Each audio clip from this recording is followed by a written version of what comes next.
My name is Lissie Rettenwander. English is not my mother tongue.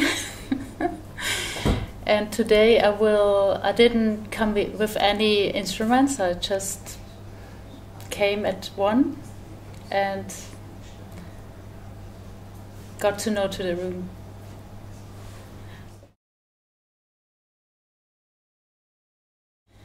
I guess that was growing up on a farm. You have to improvise there all the time.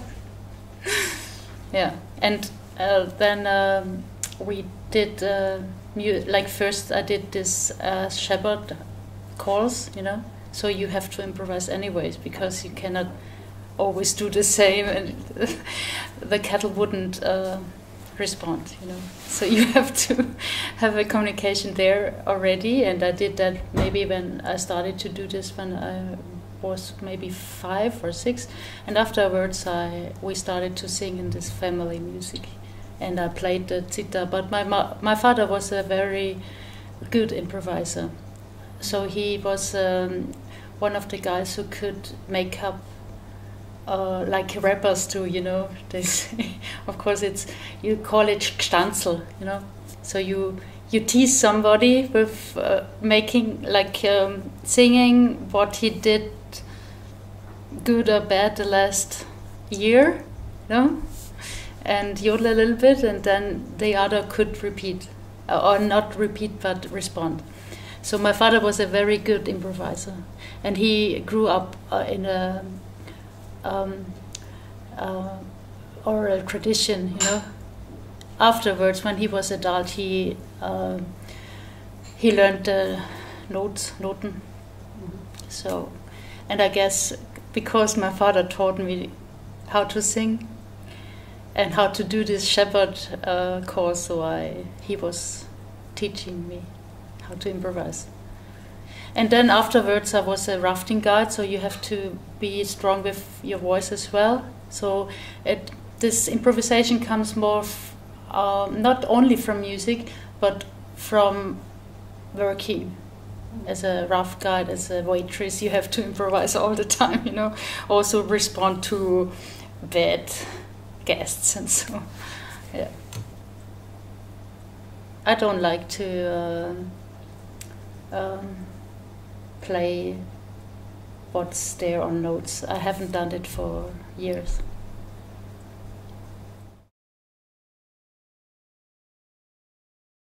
For me, the most beautiful improvisation is a dialogue, talking with a person.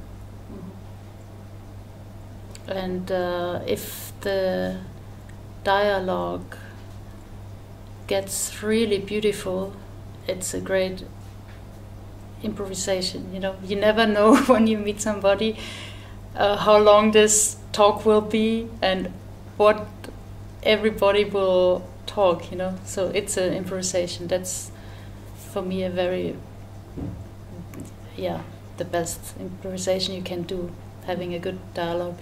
And myself, and like as a musician, mostly I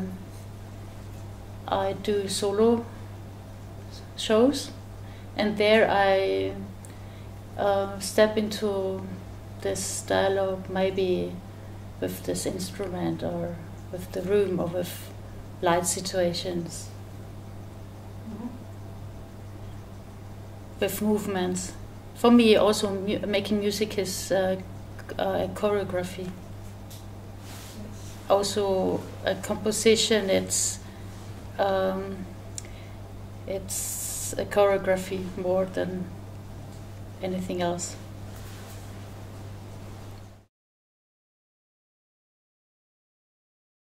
As a traditional musician, you go to a venue and you get shown the stage, you know, and then you have this light. Often other people do the light, and you have this stage, and the stage all over the world are the same, you know. It's light, it's somewhere Like the people sit here, look to the stage, and I like to play with all these elements, you know, or maybe not with all, but with some of them, and make it seen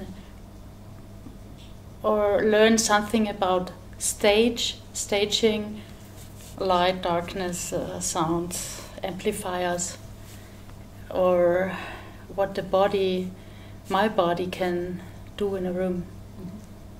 And feeling, also being in a body is like our bodies are most of the times always in some kind of spaces. Either it's a building or it's outside, or we can even dream or think about something, but most of the times I guess we are somehow in spaces. So for me the spaces are instruments like others. I can be inside the instrument.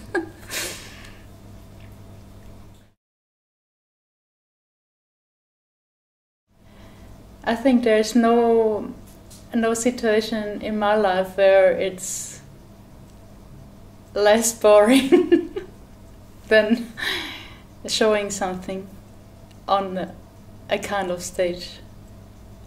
I don't know why, but for me this is the only real life. Maybe not the only, but it's often I get bored in normal life.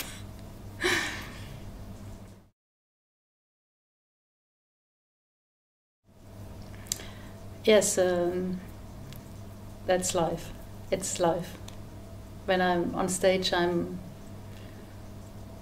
have the chance to have this space to tell something. Often in normal life, it's too fast, you know. So I guess there's no other place where I'm that authentic than on stage.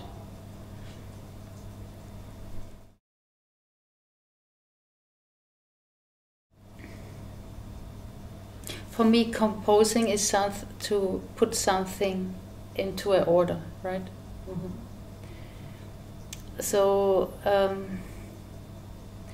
when I make a composition, I have put something into an order. It doesn't mean that I write it down. Mm-hmm.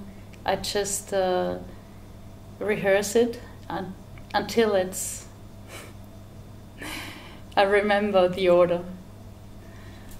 And even if, you know, like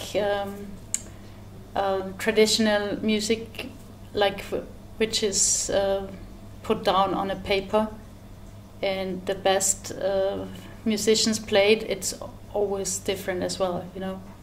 So it's always some kind of difference. So for me, it's also this little thing is also already kind of improvisation.